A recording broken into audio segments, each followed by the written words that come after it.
So, und da sind wir wieder zurück. Herzlich willkommen zu der Turing-Test in der zweiten Aufnahme. In der ersten Aufnahme wollte ich noch etwas erwähnen, habe es aber vergessen. Und zwar noch etwas ziemlich Essentielles nach meiner Meinung. Wieso habe ich meinen YouTube-Kanal überhaupt Jasnick genannt? Haben sich vielleicht einige gefragt. Der Grund dahinter ist ganz simpel. Jasnick besteht aus meinen zwei Vornamen. Die sind Yannick und Jason. Da habe ich gedacht, machst du einfach mal einen Mix draus und dann hast du einen guten YouTube-Namen, sage ich mal so. Und jedenfalls, also es ist jedenfalls einer, den man einfach sich merken kann und nicht irgendwie so mega lang mit Let's Play noch hinten dran. Ich wollte es einfach ganz einfach haben.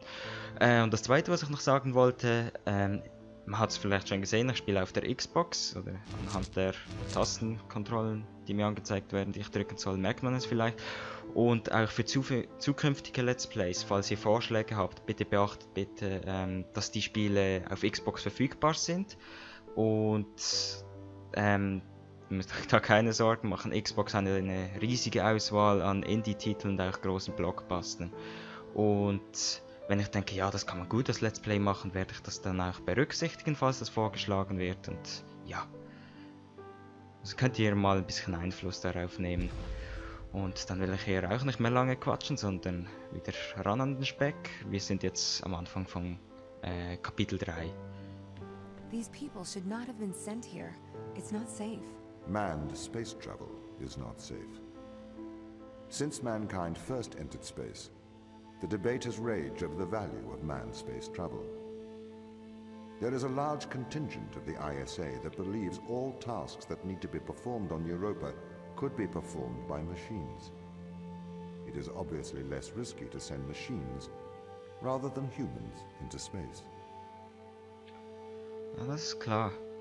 Was halt immer die Sache ist, jetzt in der Situation eines Astronauten, er muss sich natürlich auf die ganzen Wissenschaftler und Techniker, die an seiner Rakete, die ins All geht, herumgebastelt haben, dass die Berechnungen stimmen, von der Flugbahn und alles Mögliche und Werkstoff und Beständigkeit und alles. Wenn da nur ein kleiner Fehler passiert, kann es fatale Folgen haben. Also du musst da wirklich Vertrauen zu deinen Leuten haben als Astronaut. Und ja. Ob ich jetzt, also mir persönlich, sollte ich je von der NASA in eine Rakete eingeladen werden, um irgendwie zum Mond zu fliegen. Ich weiß nicht, ob es vielleicht in Zukunft sogar eine Tourismusattraktion wird, dass man zum Mond fliegt. Ich weiß nicht, ob ich es tun würde. Ich weiß es nicht.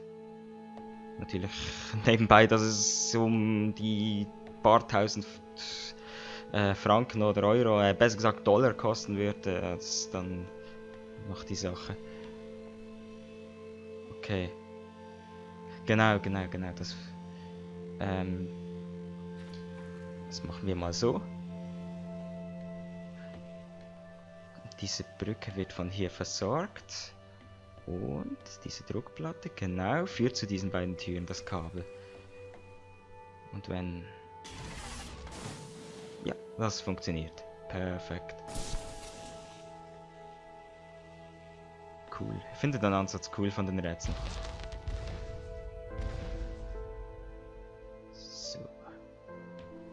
We sent drones to Earth's moon. Scientists can remotely operate drones. If we did it there, why not here too? Teleoperation became possible on the Moon when the communication latency was reduced to 1.4 seconds. The distance between the Earth and Earth's Moon is approximately 1.3 light seconds. This enables near real-time control of drones by scientists. The story is different with Europa, as the distance between Earth and Jupiter oscillates between approximately 32 and 53 light minutes.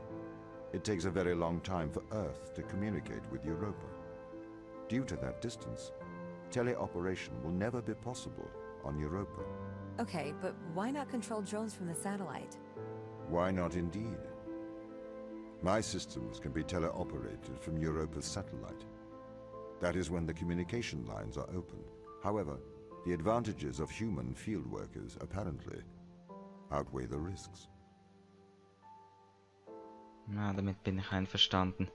Ein Mensch kann halt in speziellen Situationen oder in Notfällen die, wie soll ich sagen, die rationaleren Entscheidungen treffen. Er weiß besser, was zu tun ist als eine Maschine, denke ich. Wegen dem kann es schon von Vorteil sein, wenn man zu einem Projekt im Weltall die Menschen engagiert. Wobei es natürlich auch ein Risiko für sie ist, ein riesiges. Kann die Arbeit dann schon effizienter sein, die sie verrichten. Okay. Dann haben wir hier diese Halterung. Das ist ein neues Gadget hier. Kann man die verschieben?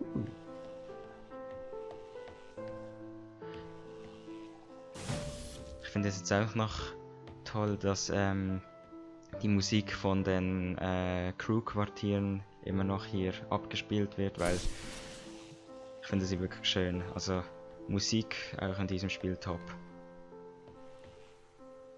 Okay, dann haben wir das gleiche, nur dass wir den hier nach oben verschieben können. Diese Tür, jetzt fix wir diese Tür. Machen wir das mal so. Dann soll das Rätsel eigentlich schon gelöst sein. Ah, mein Gehirn. Ah, nein. Scherz. Oh, hätte ich doch nichts gesagt. So, why can't you solve these tests, Tom? I am not permitted to think laterally. Parts of my systems are permitted to use evolutionary algorithms. Das sagte ich. This simulates what is called creativity. Genau. However, evolutionary algorithms can converge on inefficient and ethically suboptimal solutions. Since this is the case, I am only permitted to take actions in response to a set of constraints. What do you mean by morally suboptimal? Solutions to problems that transgress ethical boundaries. Genau das, was ich sagte. Ein Mensch kann die rationaleren Entscheidungen treffen. Genau das. Okay. Machen wir das mal folgendermaßen. Das könnte jetzt wirklich das erste Rätsel sein, dem ich ein bisschen zu schaffen habe. So. Jetzt mal hier rein.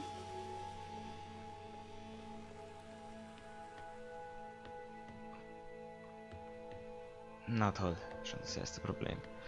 Dann tausche ich die kurz.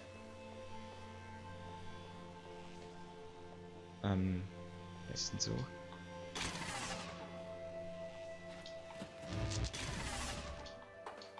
Und zack. Und den da rein. Dann kann ich ihn von oben wieder nehmen.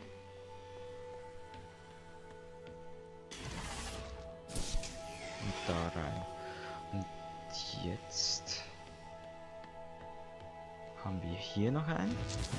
Und ja, da geht natürlich die Tür zu.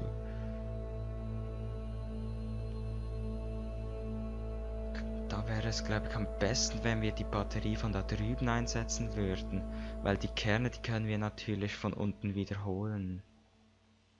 Okay, dann machen wir das kurz.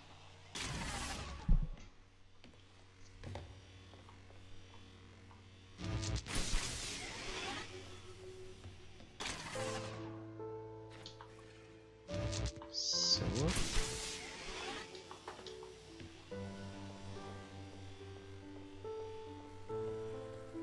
Dann sollte das so klappen. Nehmen wir den das, setzen da drüben ein. Jetzt blöd gewesen, wenn ich es runtergeschossen hätte, alles nochmal.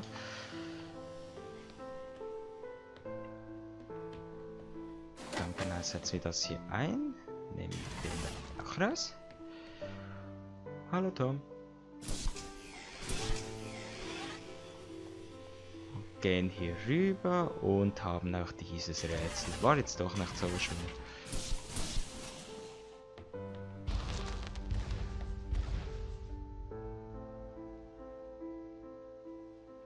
So, ich sehe schon wieder einen Laserstrahl vor uns. Mal schauen, was jetzt kommt.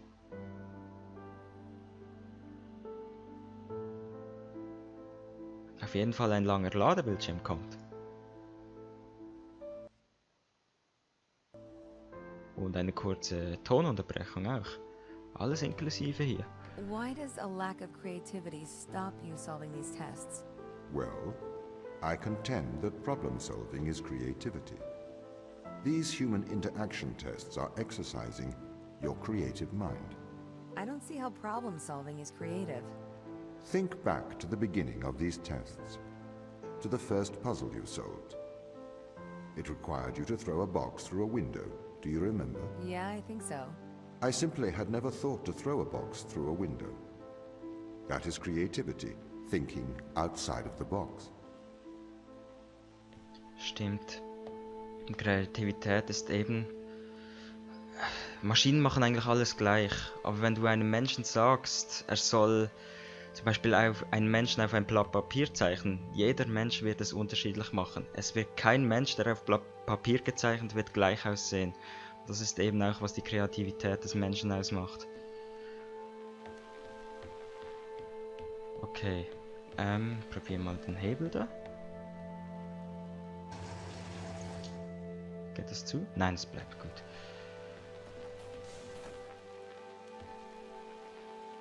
Das wäre besser, wenn es zu wäre, dann hat es hier Strom.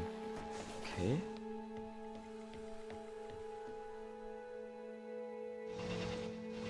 Ah, praktisch.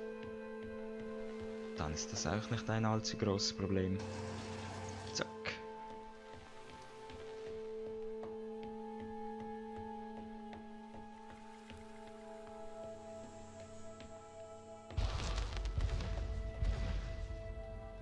Ladebildschirm.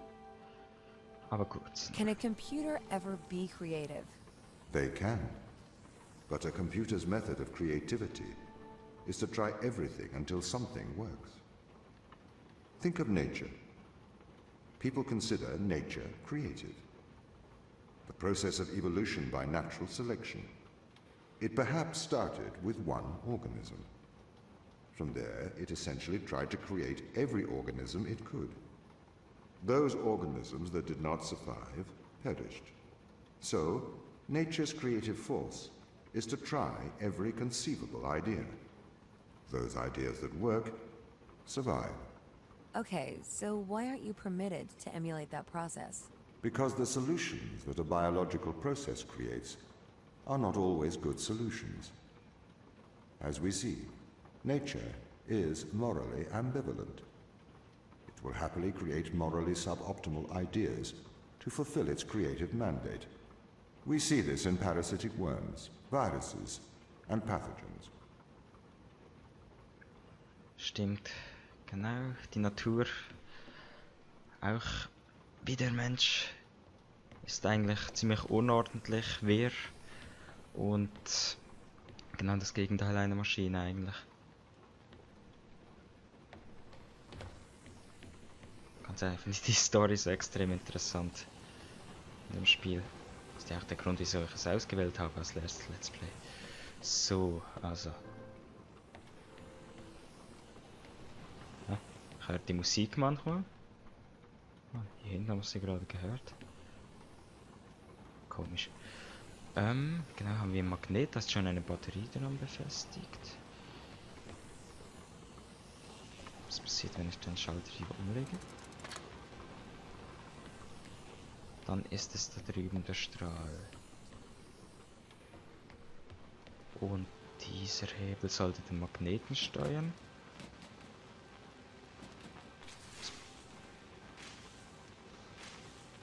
Ah, dieser Strahl, dieser steuert quasi den Magneten. Sobald der Strahl unterbrochen wird, stellt der Magnet ab und lässt die Batterie fallen. Genau, genau. Warte. So, dann haben wir das hinten schon eingestellt. Dann stellen wir es noch kurz zurück. Sollte, glaube ich, passen. Ja, das passt. Dann ganz nach rechts. Die Musik höre ich manchmal immer so kurz. Und dann wieder das Flimmern vom Laser. Hier hört man es wieder. Komisch. So, Der Magneten ist außerhalb des Käfigs.